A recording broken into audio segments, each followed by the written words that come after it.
Is mine working now? Yes, mine's working. You guys are not yet. Give me a second. Now talk. Is that better? Yes. Are we yes, good? Yeah, you're coming through Look now. at that. Excellent.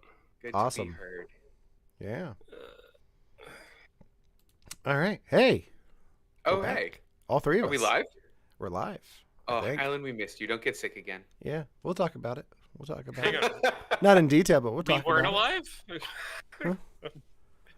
We it. weren't Live, not alive. As far as I know, you guys have been alive the whole time. I don't know if you got stories to I'm tell dead me or inside not. all the time. Well, we know. I tend to lose the memo on that type of That's stuff. I don't know. That's exactly why we're going to talk about a romantic movie today, Devin.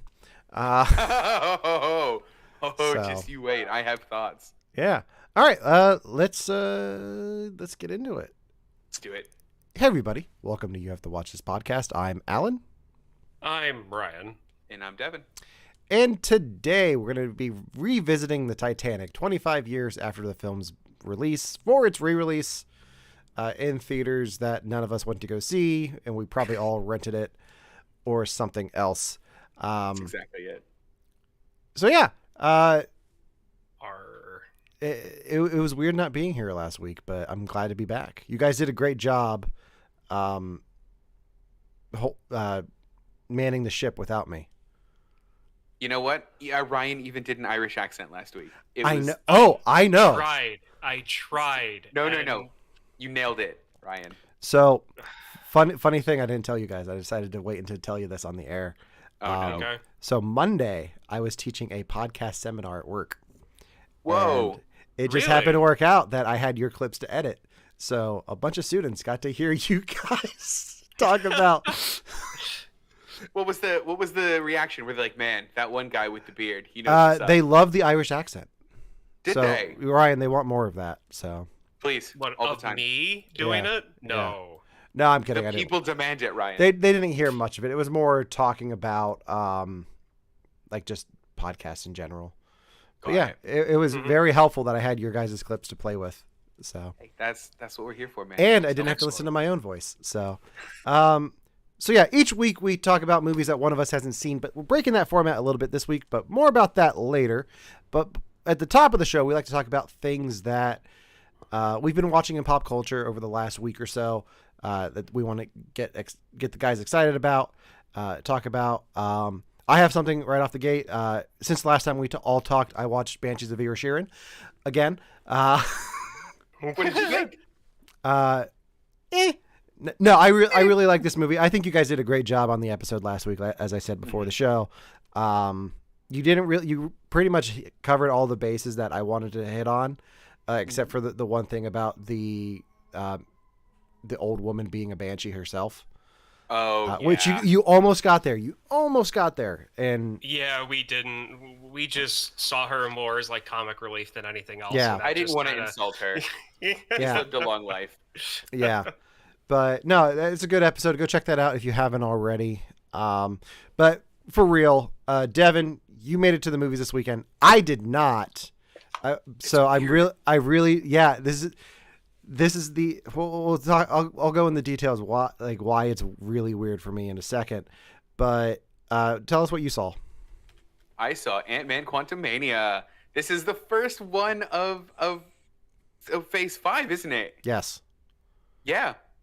It was just fine. It was just fine. It felt like it had almost the same kind of tone as like Thor: Love and Thunder was going on, where like it's kind of world hoppy. It's not necessarily world hoppy. It's quantum realm hoppy, and like yeah, there's like weird and wacky creatures, but like they didn't give many of the characters a lot to do.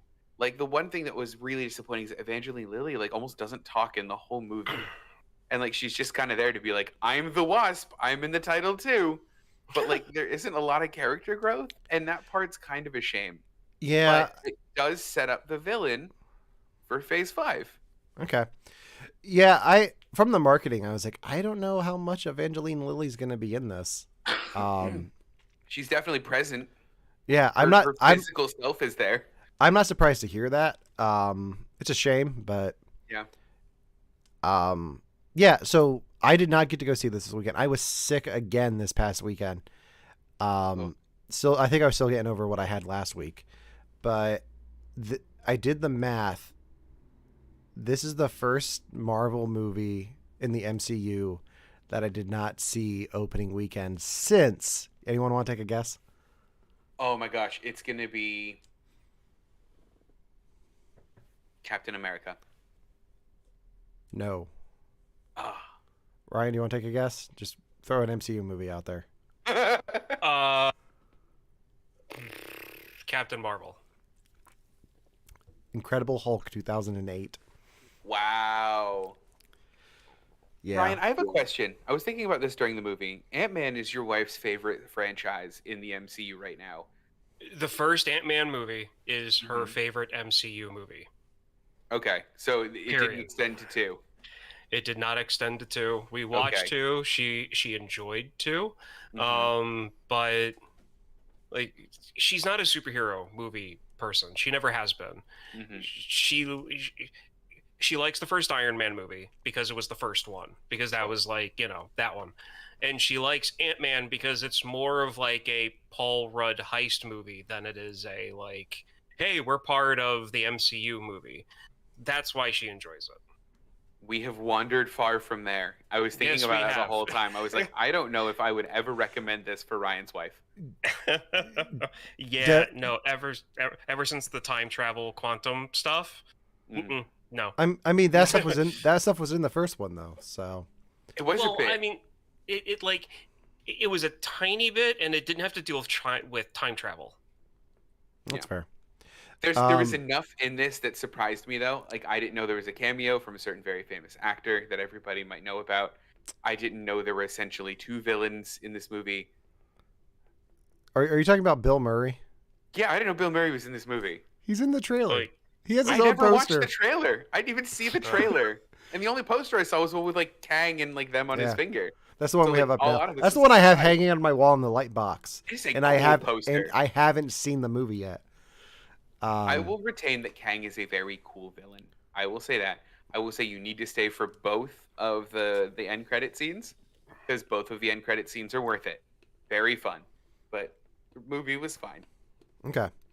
I am going to go see it at some point, maybe right after this. I don't know. It might be really cool being just a little sick to see it. I don't know about that. We'll see. Even though I didn't get to go see Ant-Man this weekend, I did see the other big premiere from last week, which was the season premiere of Picard on Paramount Plus. Still going. What? Ryan, did you watch this? No, I completely missed it. Okay. I have other stuff going on. I completely forgot That's that fine. It premiered. I'm not gonna. Where the groan came from. Okay. Well, your mic cut out, so I didn't know what it was. Okay. So I've been on a Star Trek kick lately. Like we talked before about how I was watching all of the motion pictures leading up to Picard for some reason. Like I finished Star Trek the original series and watched all the Kirk and Spock movies. Wow. Let me just say, Undiscovered Country is fantastic. It's a great send off for Kirk and Spock and Scotty and Bones and the whole crew. And then you watch Generations and it's like, why? Like, did they just throw him back in? They just throw Kirk back in. Like, we want to put Kirk and Picard together. Oh, we lost Ryan. No, Ryan. Are these movies you're gonna make me watch at some point? Because I've dipped my little toe into the Star Trek universe. Maybe. I have watched. I have watched season 1 of Picard. I want to talk about. Okay, so let's talk about Picard. Okay. You have seen enough of Star Trek Next Generation, I believe, that you could watch. You could watch season 3 of Picard and be fine. You do not have to watch season 2. Really? Was 2 not that good? You don't have to watch season 2. Like it's its own story. Like there are things that they don't really reference anything from season 2. There's a few references to season 1. But you could skip season 2 completely and be fine. Weird. It is set up like a movie. So it's the budget seems a little bit higher. The story they're telling is a little bit more condensed. Like the first episode, you get right to Picard and Riker going out to save the day. Wow. Yeah. And it's the reunion show. They're bringing back everyone from Next Generation except for Will Wheaton. But my favorite thing about this show is they changed the theme music. The credits are kind of like the Marvel shows where the credits are at the end now, and they have like a whole musical montage over like things from the show that more names will appear as the show goes on. The music is the First Contact theme. Really? It's phenomenal. Like I love it. Like, but yeah, I'm really enjoying the show so far. It's only one episode. Let's get rid of that comment. But yeah, I'm going to hear about it later. It's just good about me. It's just spam.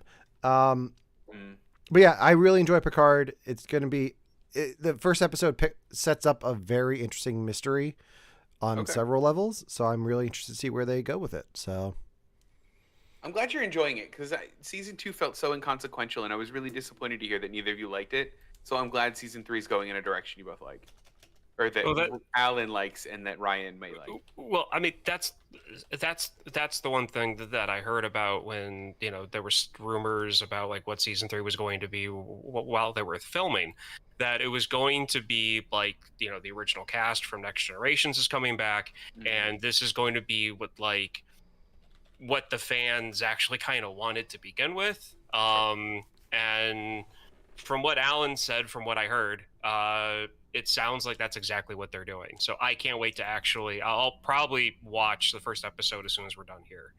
Because like I said, I have so much, like, my world right now is packed. Like, you've got, like, baseball's spring training is starting up. You've got MLS is starting up. You've got a lot of other things going on, and I'm just, just too much stuff. Right Ted Lasso's back in 3 weeks. I get it. Like, oh shoot! Yeah. No, I mean, there's also that too. I mean, there's just so much going on that I completely forgot about Picard. the captain will forgive you. Yeah, I know. He always does. Well, Ryan, since you didn't watch Picard, what did you watch this week? Well, I watched. Yeah, here we go. I watched a movie that I believe it's a Netflix original. Yes. Called The Ritual. It's about a group of college friends who are British go out on a backpacking holiday, and mortal terror ensues in the woods. It is mortal terror. I'm gonna put down. It is an excellent movie. I am going to be adding that to my watch list for you guys. It came out in 2017, which I was surprised about. But yeah, no, I mean, it's there's really nothing more to just kind of there's nothing more I can say to summarize it. That it's Devin, you remember a movie The Babadook or Duke or whatever? Yeah, Babadook's a great movie. This is a better way of doing that idea. Is it the same idea? Because I love the idea. It's not the same idea. Okay. But it's a better way of doing it. Okay. I'm excited for this movie now. That's as much of a hint as I'm going to give out because I don't want to ruin it. But I highly recommend it. If you like suspense, if you like horror, I recommend this movie. I need to know, where are they backpacking or hiking to? Are they going Switzerland?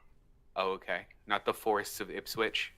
No. They're trying to decide what to do on a holiday, and they end up doing backpacking in Switzerland. Is this in English?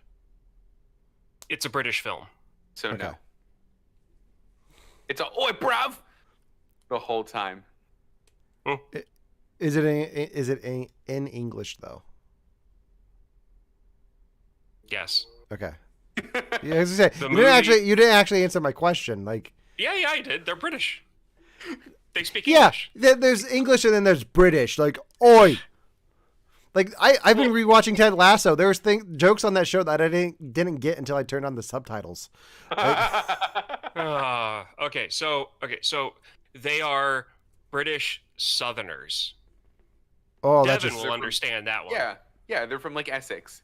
Yeah, they're from like Essex, London, like so more, they're not from the north. We'll understand them. Great White North. I love it. Okay. All right, cool. That makes me more inclined to watch it. Devin, did you watch anything else? Yeah, so I've been watching You, Alan. I You. I knew it. Could tell it's been peeking over your window. Yeah. I hate the name of this show. I just hate it because it's just called You. And nobody ever understands when we say it, but there's a TV show called You on Netflix. It's on its 4th season. It stars Penn Bagley, who I am sure now is following me, because when I moved to LA, he filmed 2 seasons in LA. I moved to London. He's filming a season in London. Penn, just phone me up, man. It's all right. We could be friends. You know what he's doing?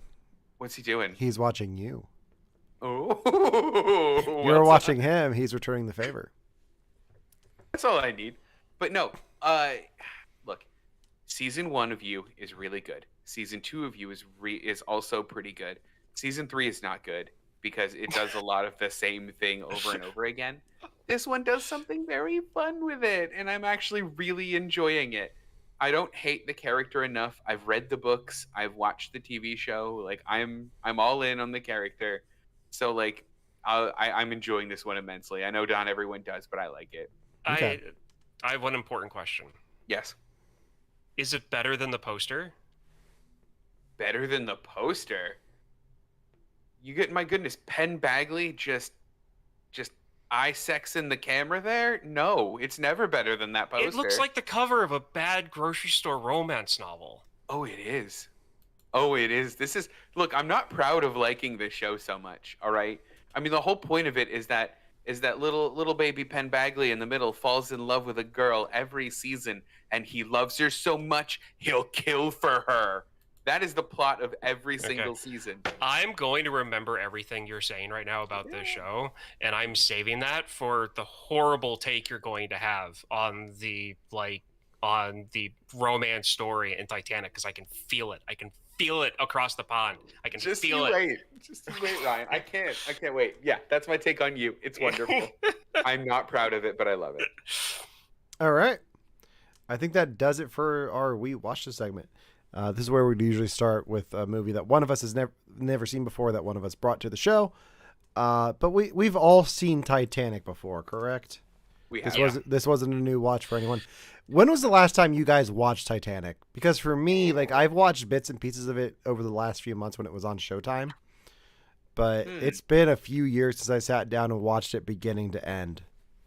Since I was 13. Really? That's specific. Yeah, because that's when I decided to take every opportunity I could to stop seeing it. Okay. I'll explain that later. Devin, how about you? Summer 1999, we had the VHS 2-pack, and you better believe I watched the whole thing. All right, cool. Yeah, I think I feel like I watched it at least once outside of the DVD 2-pack or the VHS, like on DVD or something, or like cable, the whole thing through. But yeah, it's been 85 years since Titanic. So the reason we're revisiting this is the film is celebrating its 25th anniversary a year too late. Because I don't know about you guys. I did some basic math here. 2023 minus 1997, 26 years. Why are they doing that now then? I don't know. You know about James Cameron's other work that came out in November, around the time Titanic would have actually had its 25th anniversary. But a little movie called Avatar: The Way of Water came out, so they decided to push back the 25th anniversary celebration to the 26th year. Fair. Whatever they gotta do, man. Which is it though? Like, did they do anything? Hold on. Did they do anything for the 25th? Did they retouch it? Did they re-edit it? They put it in IMAX 3D. So yes, They remastered it, put it out in IMAX 3D. So you got to see the little man hit the propeller and spin really quickly in 3D. Yeah. 3D. Isn't that what we all wanted? Yeah. So the original Titanic came out on December 19th, 1997. Okay, so it came out in December. So they're not off by much, but just enough. Just enough. Enough. We can be petty. Enough that I'm going to be. That's the whole reason. That's the whole reason I picked this movie is I wanted to complain about this. That's all I have to say. Is like, screw you, James Cameron. You made enough money. You don't need to re-release Titanic. If you're going to re-release anything, re-release True Lies, because that's your best film. Like, what a hot take. Have you seen True Lies? Never. Oh, what? Oh, hang on a second. We already did this. We yes, did. you have not. Yeah, we did. This is how angry it makes me sometimes. Yeah. Evidently, it's hard to. You can't stream that anywhere either. So. Weird. Yeah. Most of his movies, sometimes like they're difficult. And again, yeah. All right. Hold So on, I'm gonna. How did the re-release go? Did it go well for him? Did he make another couple million? Let me pull it up. I didn't know if you just had that ready to go because this poor man needs more money.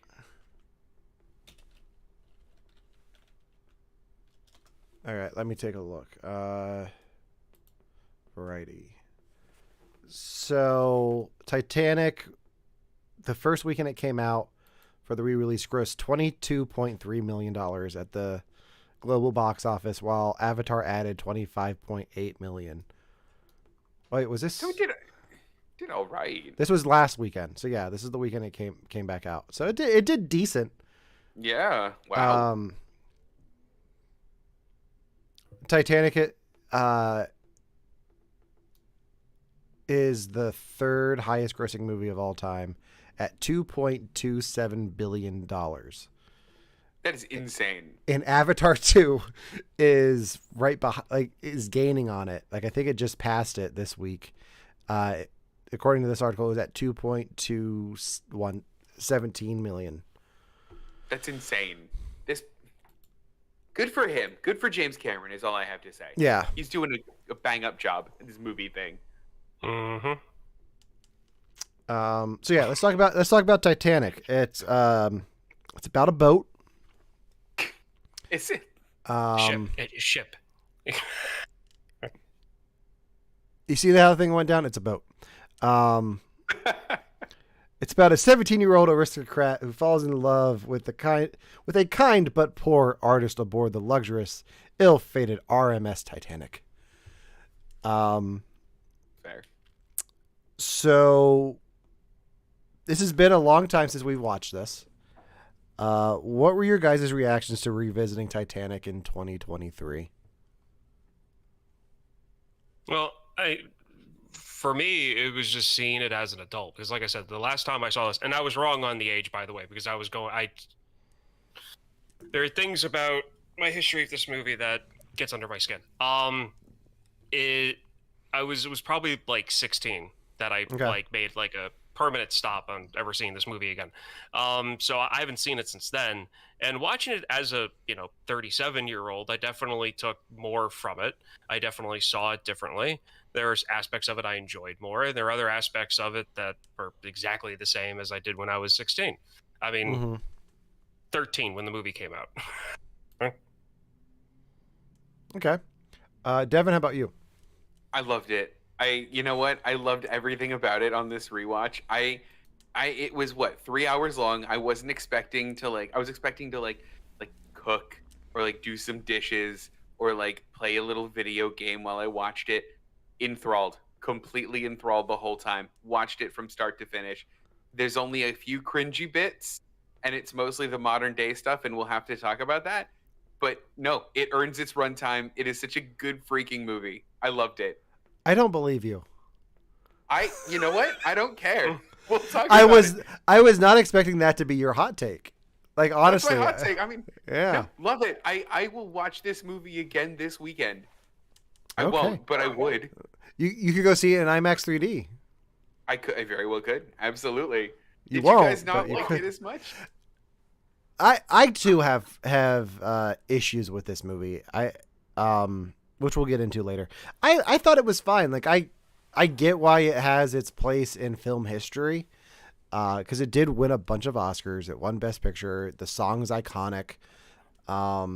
It put Leonardo DiCaprio and Kate Winslet on the map. It took the Titanic off the map. Good. I should stop making jokes. It's,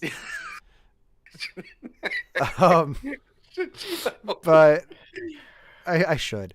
Tragedy plus time, man. Yeah. It's just when you look at James Cameron's films, this one stands out as an outlier. Like a lot of what he does is like action heavy and sci-fi, and this isn't that. This is romance and this epic tale about this tragedy that happened. The ship that was unsinkable sinking. Like, who'd have thought? But not so talented Romana says, haha, I did not believe him either.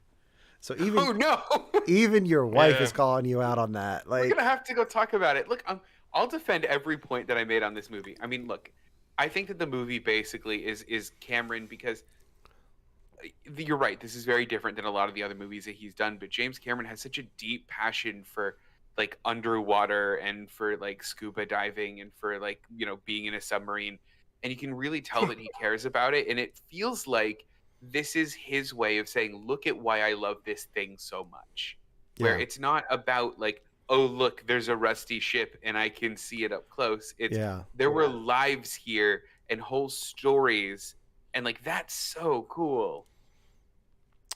Yeah, and that's fair. Watching this as an adult, though, there was like one moment where I was like, oh, I get that joke now.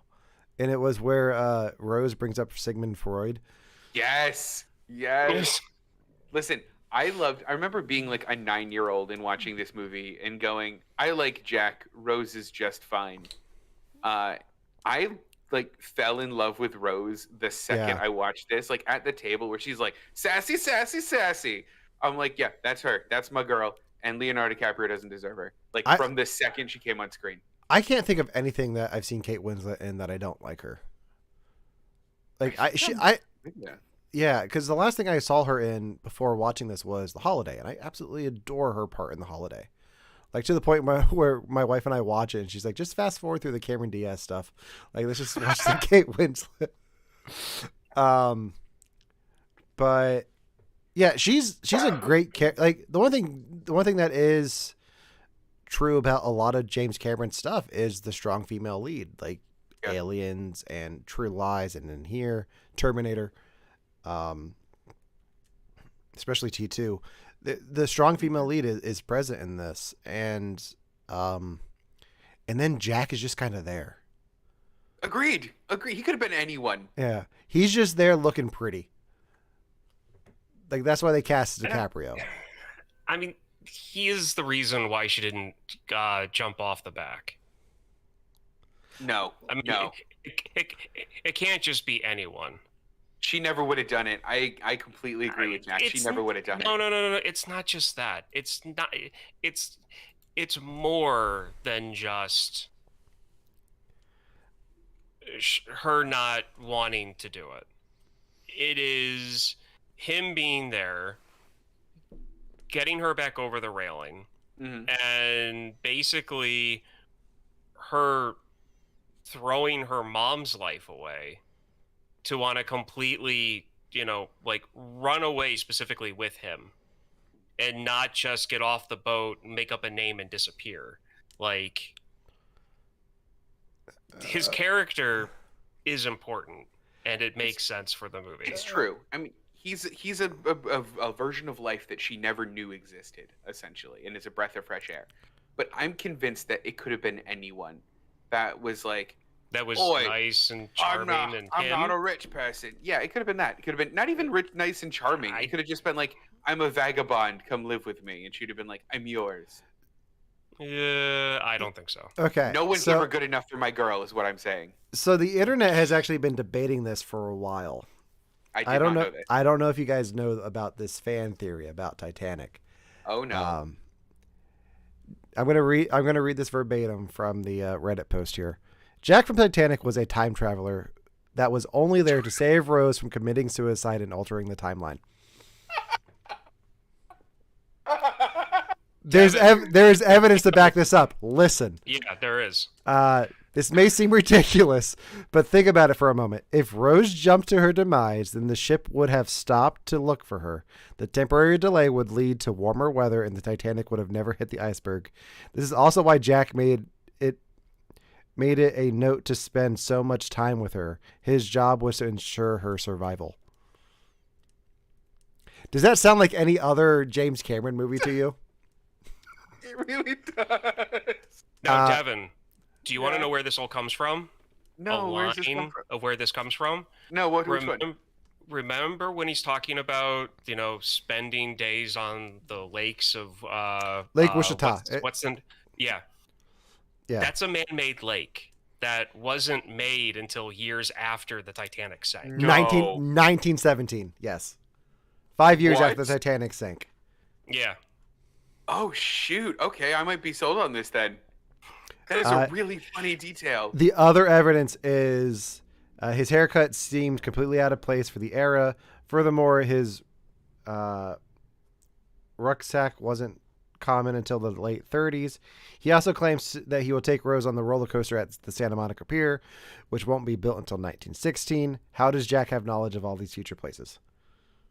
This could also just be James Cameron completely wanting to just throw out a bunch of old-timey sounding things. Oh, I mean, of course it is. I don't for a second believe that he's a time traveler, but also that's really cool now. I was really skeptical until you said those lines.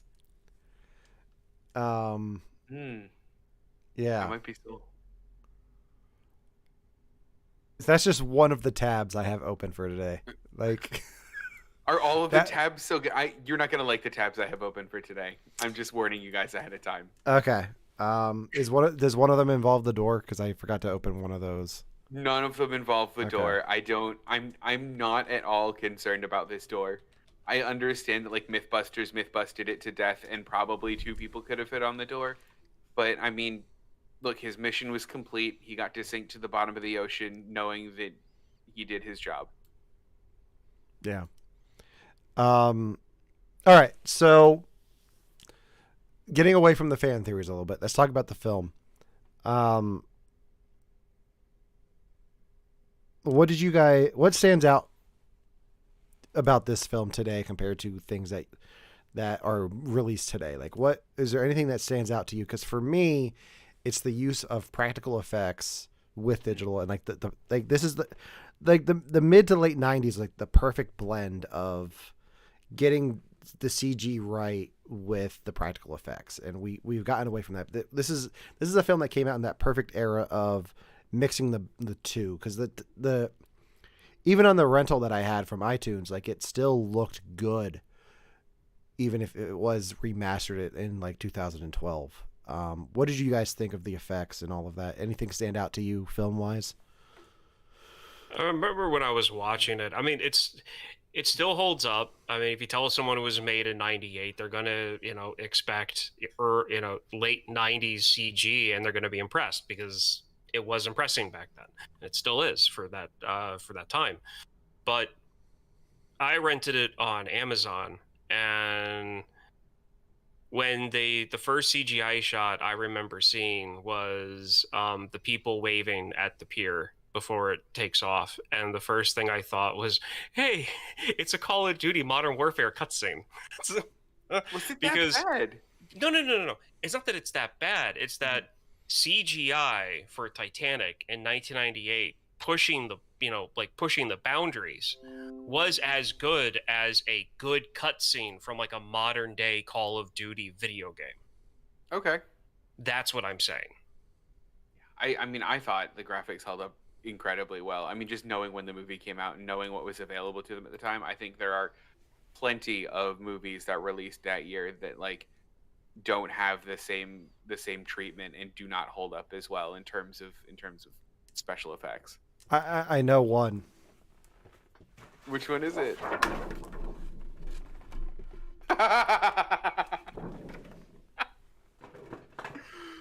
It's Yeah. not that it's the movie, Alan. It's that you have that poster handy. Is what poster was that? For everyone listening at home, I just revealed my my 1997 Batman and Robin when the Batmobile poster from Taco Bell.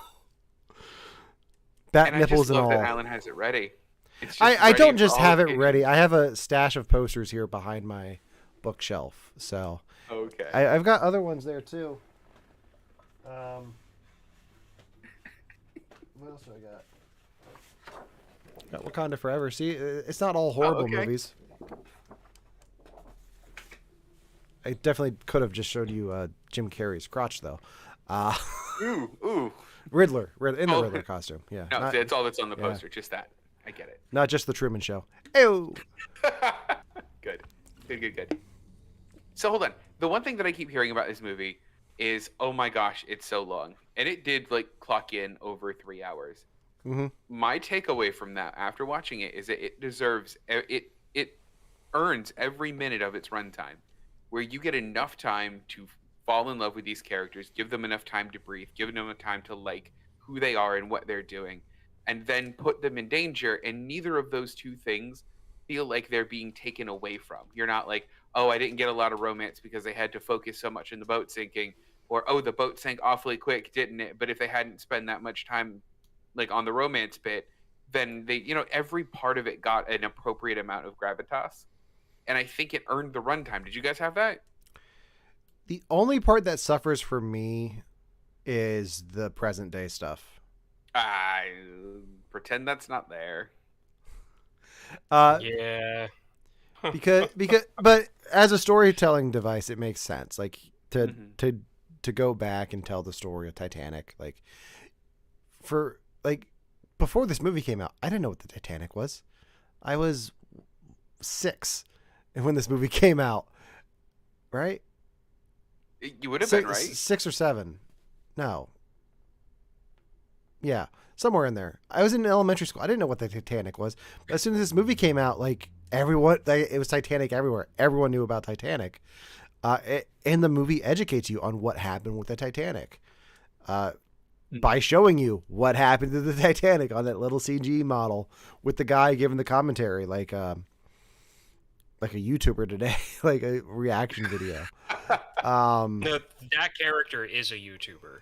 Mm-hmm. Like, let's just be honest. That bearded guy, 100% a YouTuber today. Yeah. I can't wait to see him show up in Avatar 3.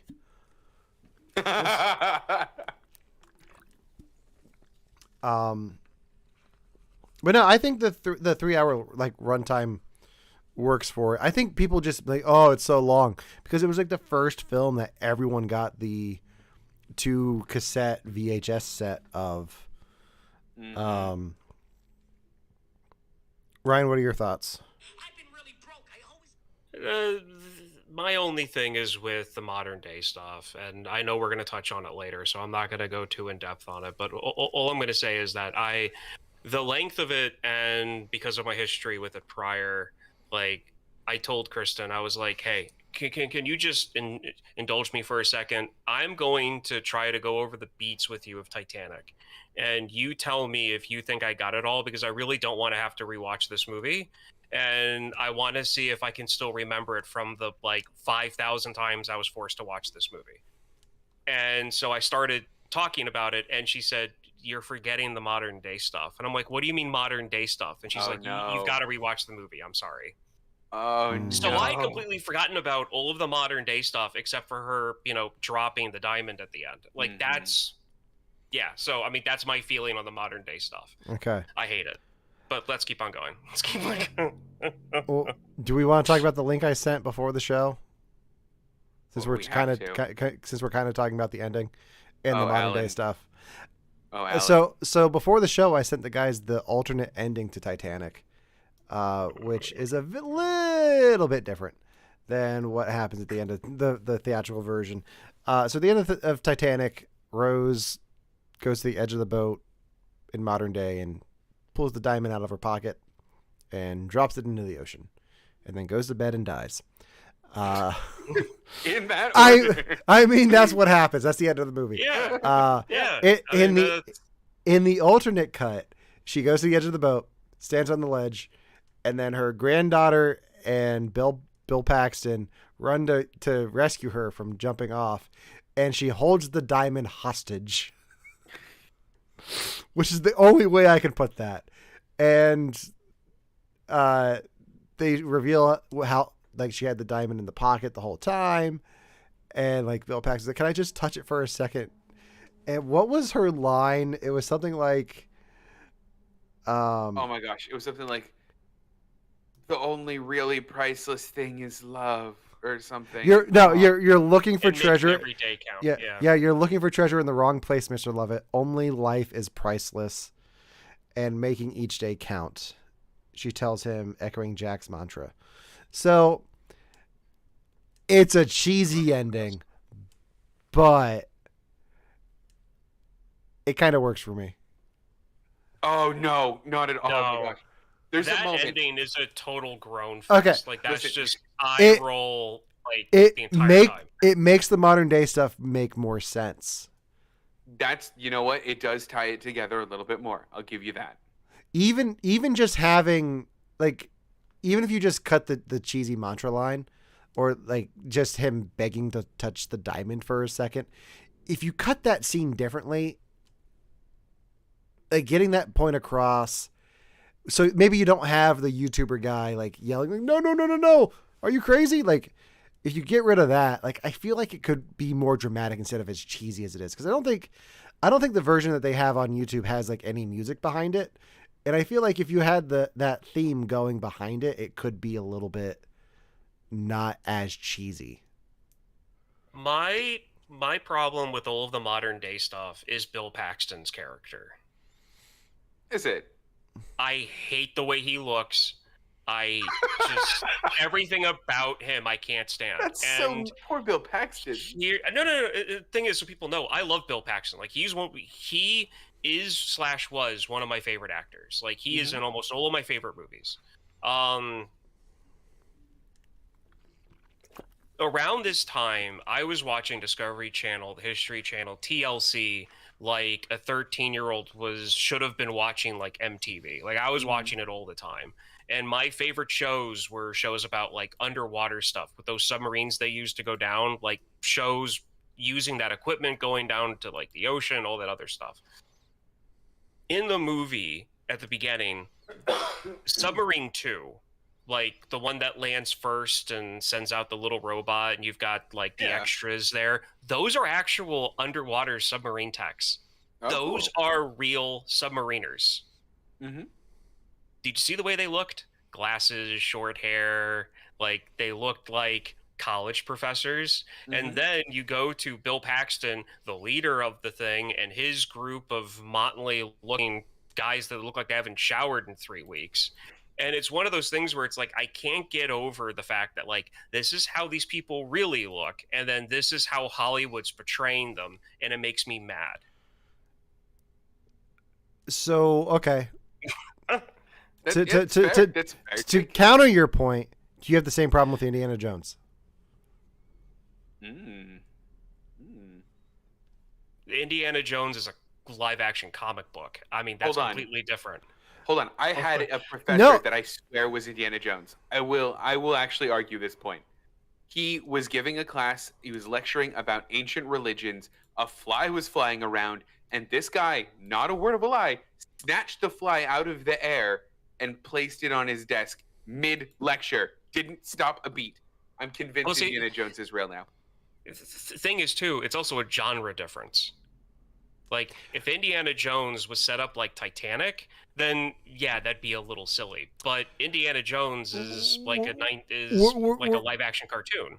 We're not talking about the films though. We're talking about the character. We're talking about a professor who doesn't look like the other professors in his field.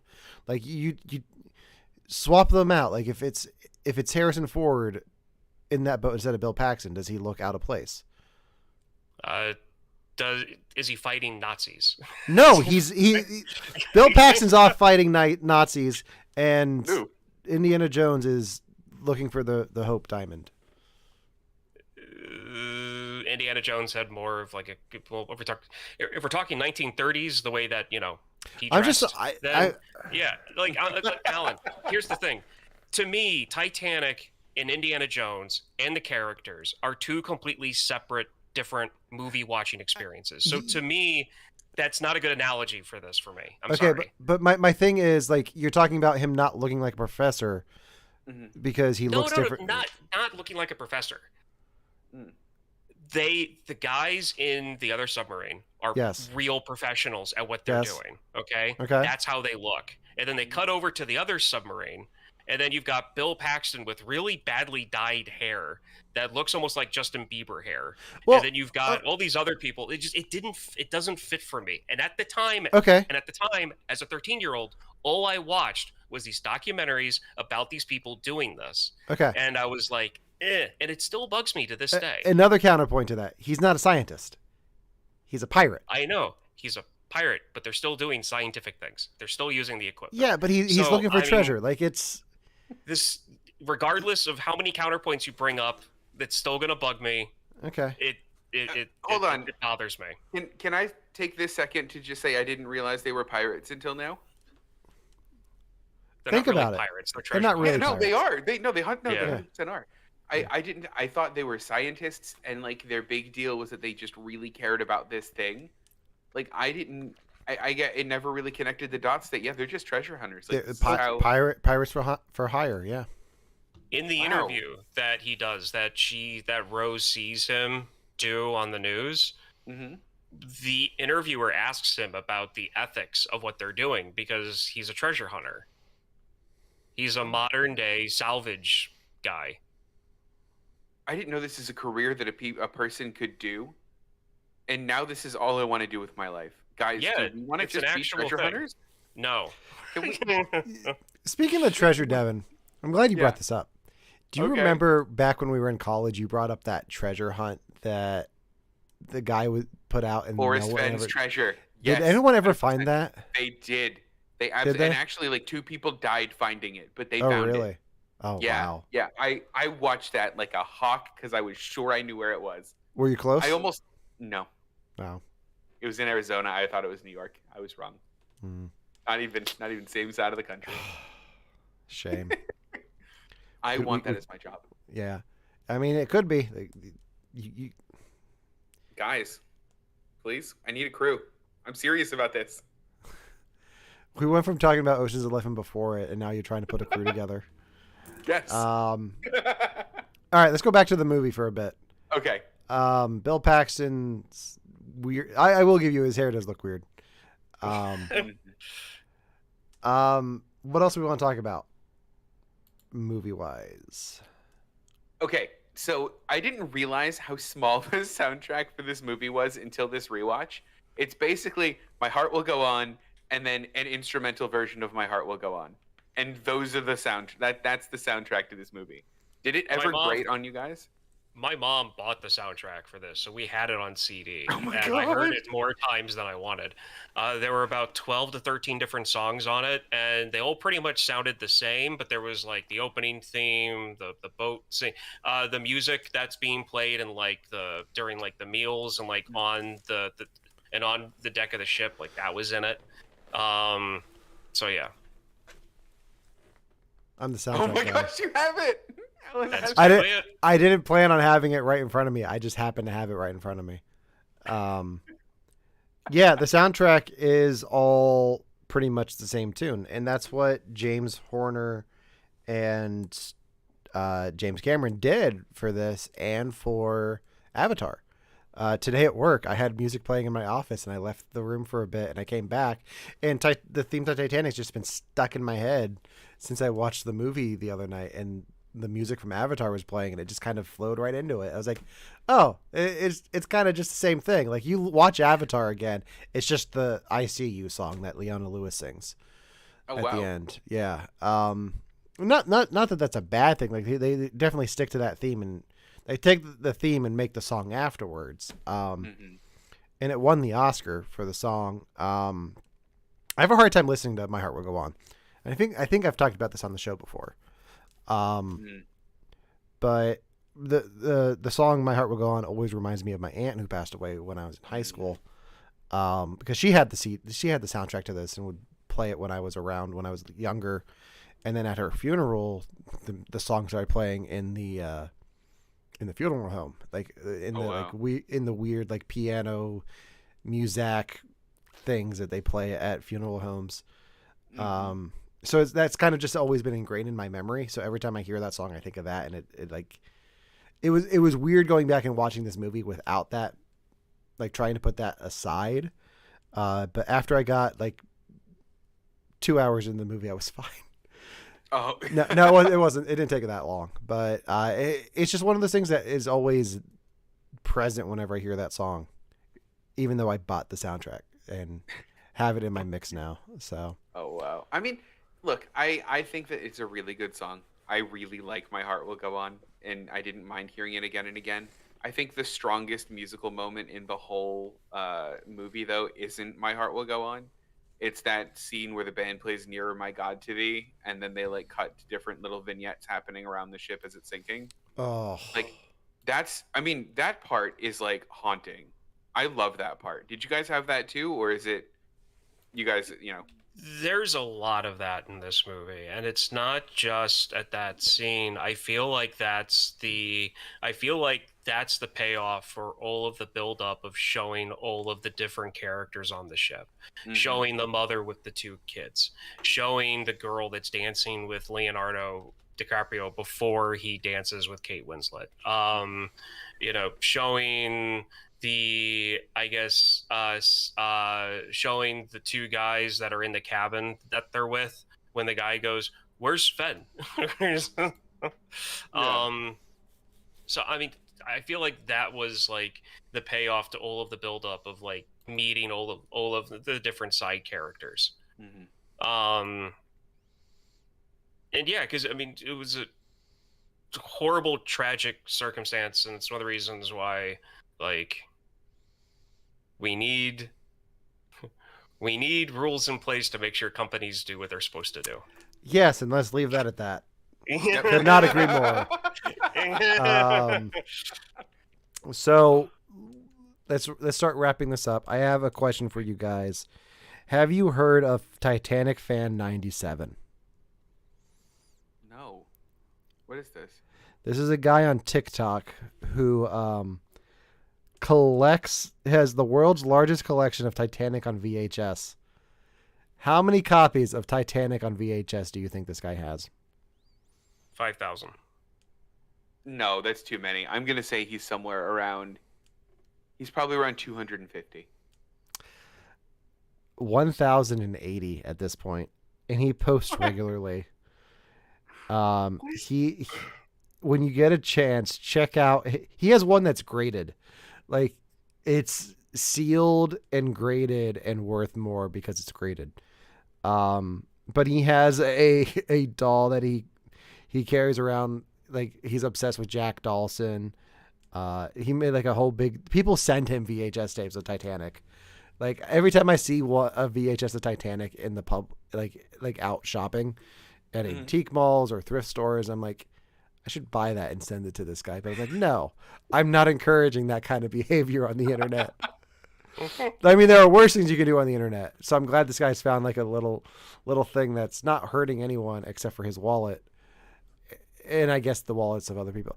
I guess it is kind of hurting people. Don't collect VHS tapes of Titanic to the point where your wall is just lined with them. Well, hold on. So now I got to know, if either of you were to collect that much, or that many VHS tapes of a single movie, what would it be? Because I got my answer ready to go if you guys need some time to think about it. I mean, I kind of do already. Like, not VHS tapes. I have several versions of the Star Wars trilogy. Okay. I have they released a lot of them. I have the Blu-rays. I have the special edition DVDs. I have the DVDs with the Laserdisc copies on it that aren't the special editions. I have the special editions on VHS. I have them on. I have the originals on VHS. Yeah, so I own like 5 or 6 copies of Star Wars, the original trilogy, in different versions. But yeah. And Ryan, what would you, if you could collect like a VHS and have that many of it, what would you collect? I don't.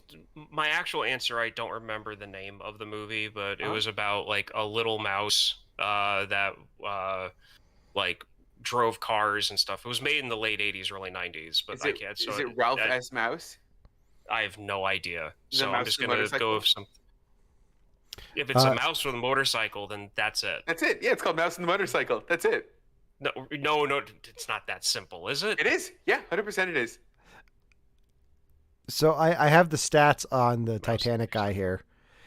Oh, tell me. Of his 1,080 copies of Titanic on VHS, 99 are the widescreen edition. 70 are sealed. 14 are the collector's edition, which my mom had at one point. Like it came with like a booklet and like a film strip. What? 6 are international. 1 is graded, as we mentioned. He also owns 52 soundtracks, 27 DVDs, and 17 extra cassette number 2s. Good for him. I'm so impressed. Yeah. Tried to get him on the show, but I didn't. What else is he doing? Why would he not be on this show? He's watching Get him Titanic on on. The weirdest thing about his account is he's like Titanic on VHS like the whole time. Like it's really like he warps his voice. It's like a bad Bob Dylan impression. That's what I want. Found it. What is it? Runaway Ralph. Runaway Ralph. I was gonna say mouse motorcycle. Like that was not it. Like that was no. It was Runaway Ralph. But anyway. Oh, it's the same series. I don't care. That movie. Okay. Got it. Mine would be Jurassic Park. I love the VHS of Jurassic Park. I think it's so cool. I would collect that. Okay. Okay. That's a good one. How much do you guys remember about the hysteria about this movie when it came out? Oh, Because It was everywhere. That has to do with one of the reasons why I wanted nothing to do with this movie ever. I want to know what was going on. I was dragged to the movie theater to watch this 7 times. I mean, 5 times in theaters. My mom was one of the people that went to go see this movie multiple times when it came out, because that's why it made the movie it did, was because it was because a lot of people loved the romance story. Mm-hmm. They loved the story about how they showed what happened to the Titanic. And the Titanic had been part of pop culture for a little bit, like just under the surface, for a little bit more than 10 years at this point, because they had found it in because they had finally found it in 1985. Right. So there were a bunch of movies that were made even prior to that date. So it was one of those things that like some people would get attached to it because like the ship had never been found, all these people died. There were so many different theories about how the ship sank, because up until the early 90s, no one could prove how the ship was damaged by the iceberg and how it went down, because there were so many different statements on what happened to the ship. And so that's reason 1 for me never wanting to have to watch this movie again. Reason 2 is that we got the VHS tape and it was on a lot. And then whenever it showed up on HBO, it was on a lot in my house. And that's why around like 16 years old, I was like, I'm done. I'm done with this movie. I've seen it too much. And that's why I sat Kristen down and I was like, I'm going to go over the beats of this and you tell me if I need to see this again. And unfortunately, I'd forgotten about all the Bill Paxton stuff. Unfortunately, Sounds like you repressed the Bill Paxton stuff since you didn't like it. Oh, man, I did. And it's a shame, too, because like my favorite James Cameron movie is The Abyss. And it has to do with those type of submarines and like that type of like thing. And yeah. Should have remembered it, Ryan. Whatever. So Devin, you teased something about sequels to this film. Yes.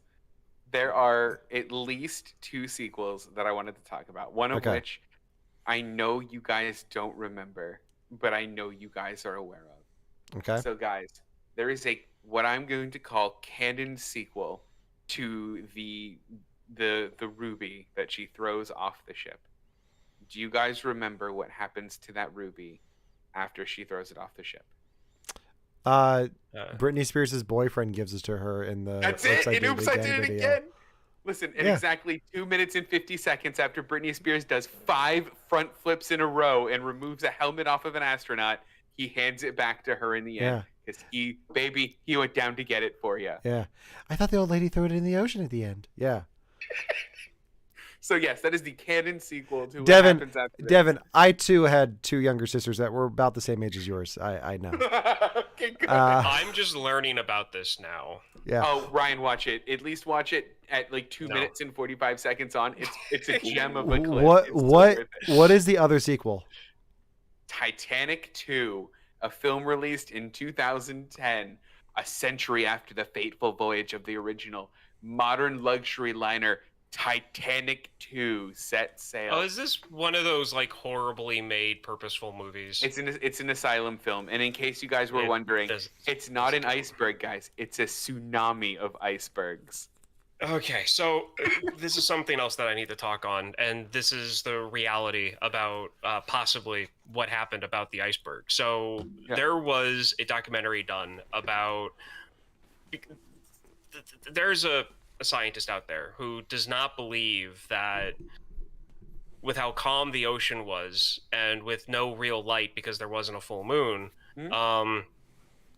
that they came upon that iceberg as fast as they did without seeing it. So he spent years trying to figure it out, and he was able to make a documentary about his final findings and a possible explanation. So there's an actual thing that happens on the ocean where it's a mirage, where the light bends and at night bends to where it brings the light bends to bring the ocean up. So like when you have a mirage on land, you look out and it looks like there's a mirror or water on the surface. What happens on the ocean is that it actually reflects the actual surface of the water. And so if there is something that is dim, that doesn't have any lights on it, it can actually be hidden behind that light bend. Oh, interesting. So that's what that was then. And so that's why they didn't see it until like the last very second. But what if it was in a tsunami of other icebergs? I don't care about asylum films. Well, okay. Well, if we're, I guess I'm not going to see Ant-Man tonight. Let's deep dive into Titanic conspiracies. Yes. Okay. Done. So there's also the theory that it wasn't the Titanic that sunk. Have you guys heard this theory? Literally never. So there's a theory that the ship was replaced by its sister ship, the Olympic or Olympia, something along those lines. There was a fire on the one ship, and they needed to get the insurance money. So while it was in dry dock, while Titanic was being built, they switched the names on the ship, and there's photos of Titanic leaving port where you can see there's like damage to the hull on the outside where supposedly the fire was on this other ship. And they think that maybe they switched the ships that way. If something were to happen, they could get their insurance money off of this one. Weird. Okay, so they like put all of these like people on a damaged ship. Yeah. It was like, oh, if it sinks, it sinks, whatever. Yeah. Weird. Okay. Like, yeah. So it's like all a con, which knowing businesses the way like we know businesses today, I want to put it past people to do that. Like, given circumstances happening now, like, yeah, cut corners where you can. Is there a movie I can watch? Is there like a loose change Titanic? I will find information on this to send you. Because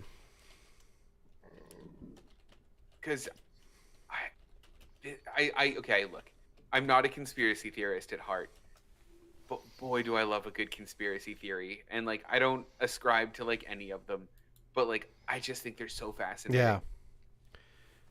Yeah. I'll send you this article I just found. It was, I want to make sure I got the name of the ship right. Oh, I'm not signing up for your website.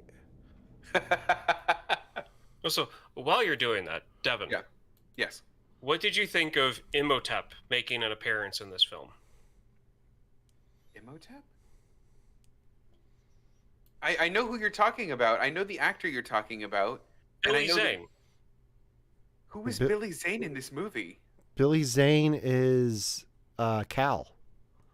Cal, the Pittsburgh steel kite tycoon. Her fiance. Rose's fiance. Oh, that was Billy Zane? That's Billy Zane. Yeah. He was phenomenal. He was so good. I don't know that he was wearing mascara the whole time, but he was wearing it for enough of the scenes that oh my gosh, he's so good. He's such like a good tropey, like, oh, he's too rich to be in touch with the rest of us. Like, why'd you call him Emotep? Doesn't Billy Zane at some point play Imhotep in one of the Mummy movies? No, he's not in the Mummy movies. no, Oh, I thought it was him. Who does? No. Because I always do this. I always get the actor who plays Imhotep and Billy Zane confused for some reason. Unless am I thinking of the Phantom? I think I'm thinking of the Phantom. Yeah, Billy Zane's in the No. Phantom. he also plays Talus in the Scorpion King 3 Battle for Redemption. That's what I'm thinking of. Okay. That I'm sorry, I checked out in the Mummy series at The Mummy Returns. I didn't watch any of the Scorpion King movies or its sequels without Dwayne The Rock Johnson. Oh no, they are all. See, Devin likes to be like, Ryan, you need to see the Fast and the Furious movies because they are just ridiculous. And then I'm over here going like, I've seen all the Scorpion King movies. I'm tapped out. I've seen all Billy Zane was on Legends of Tomorrow at one point, and so was Victor Garber. And I can't remember if they ever did any jokes between the two of them, but one of my favorite jokes of all time from that show was Legends of Tomorrow was a time travel show, so superheroes traveling through time to save the day. And they're like, we should go back to the Titanic. And Victor Garber's like, I will not set foot on the ship. Whoever designed that ship should be shot.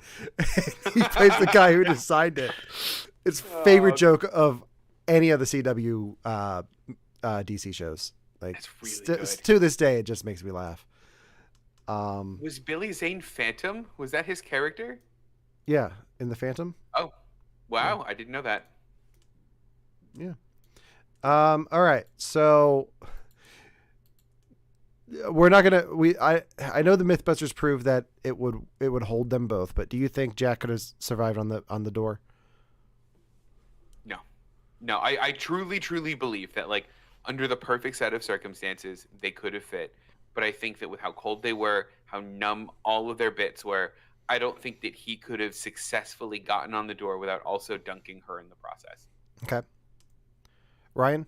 I feel like the life preserver had a hand in saving Rose's life, as in an extra layer of like insulation. Sure. Jack had that thin cotton shirt on, and that was it. He would have frozen to death anyway, regardless if they were trying to share body heat or not. And for anyone who says, "Oh, they could have just cuddled and shared body heat," that only works if you're skin to skin under a blanket. Mm-hmm.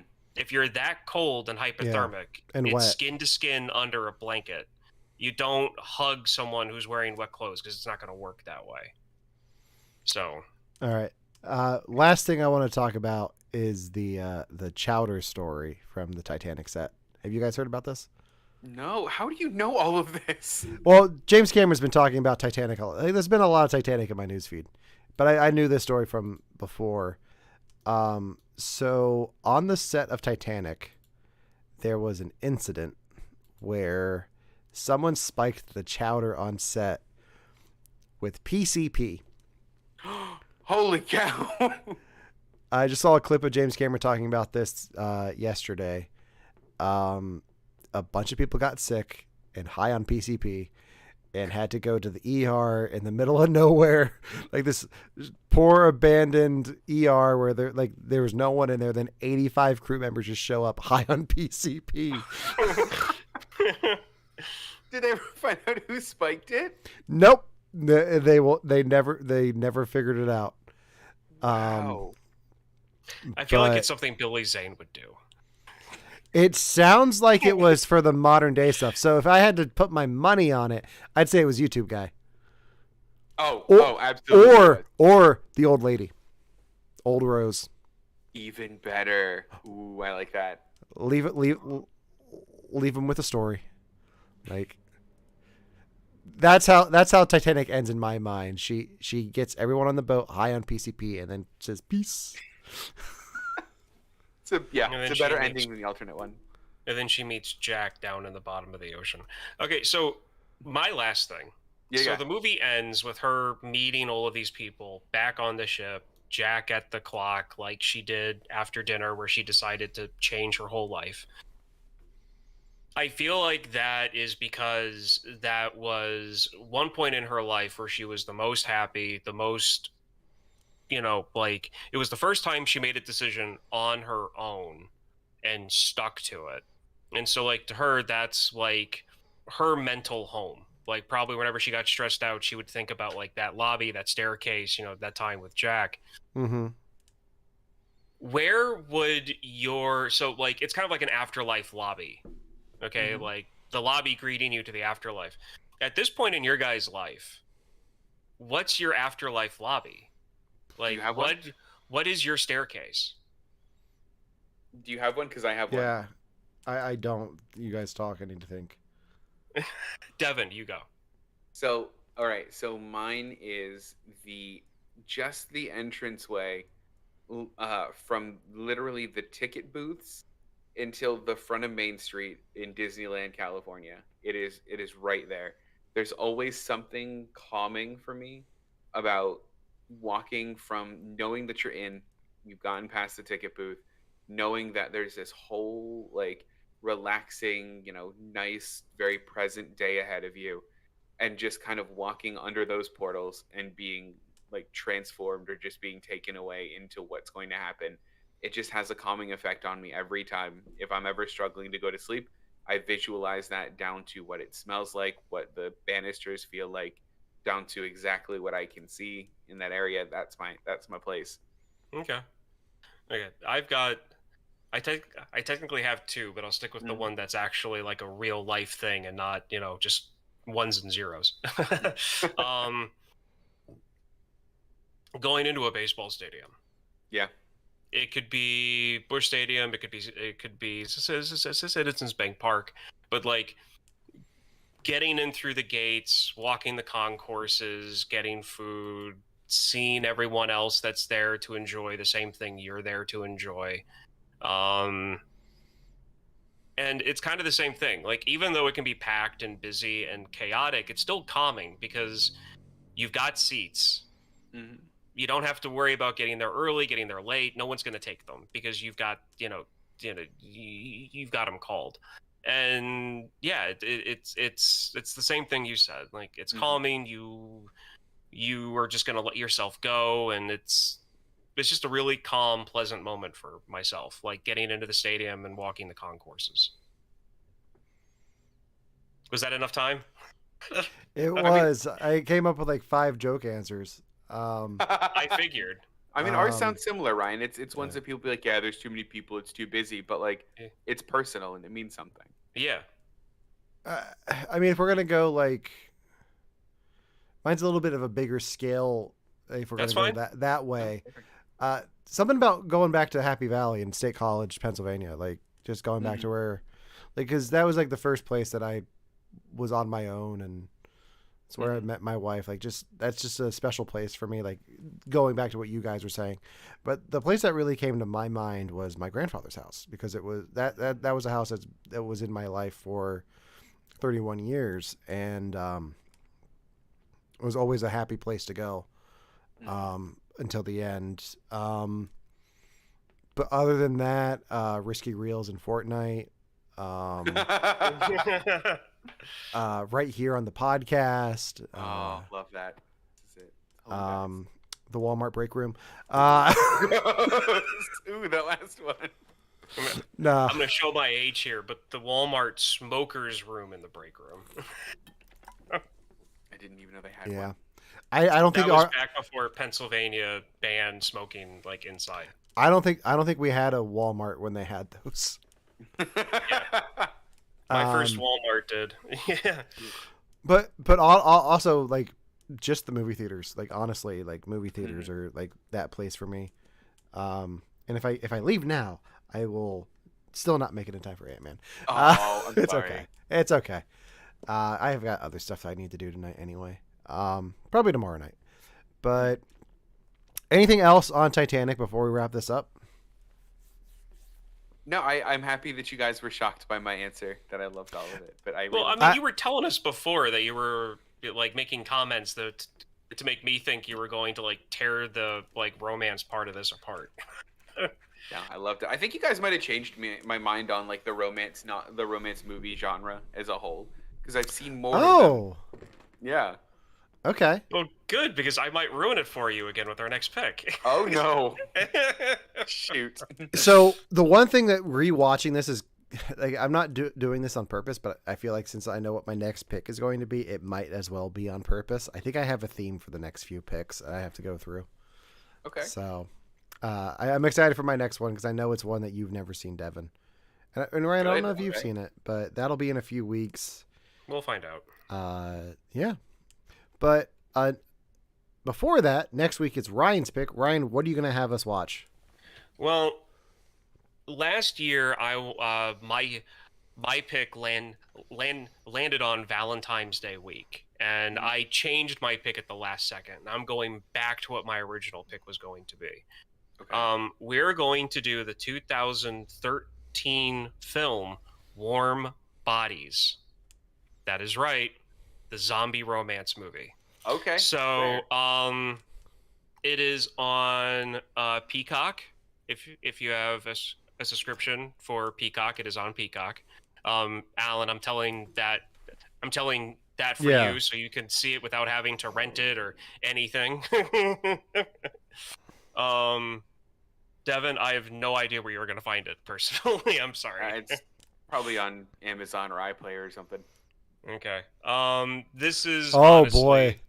Wow, you're gonna have me talking like John Malkovich all next week. It's got John Malkovich in it, yes. But this is a movie that really surprised me, and I want to see if you guys are surprised by it too. I wouldn't say it's one of my favorite movies. It's just something that I was surprised by, and I want to see what you guys have to say about it. So, we're gonna do Warm Bodies next week. All right. Nice. Cool. Well, I think that does it for this week's episode of You Have to Watch This Podcast. You can listen to older episodes of You Have to Watch This Podcast on all major podcasting platforms, including Spotify, Apple Music, Pandora, wherever you get your podcasts, we are there. You can also watch older episodes on our YouTube channel. Head over there, hit the subscribe button. Maybe we'll do some fun extra content over there soon, but you got to subscribe to find out. You can also like us on Facebook, visit us, like us on Facebook, follow us on Instagram, and you can also visit our newly updated You Have to Watch This Podcast webpage on runrunnerspodcastnetwork.com/ You Have to Watch This Pod. Yeah, I had the guys update our website. Oh, that's so cool. You can also find all of our YouTube, Twitch, and episodes there as well. We are a Run Runners Podcast Network podcast, so go ahead and check out all the other great shows there. We might be doing some crossovers with some of those guys here soon, so check them out. Give them your support. Until next time, for You Have to Watch This Podcast, I'm Alan. I am Ryan. And I'm Devin. And just remember, near, far, wherever you are. I forget the rest. See you next week. Thank God.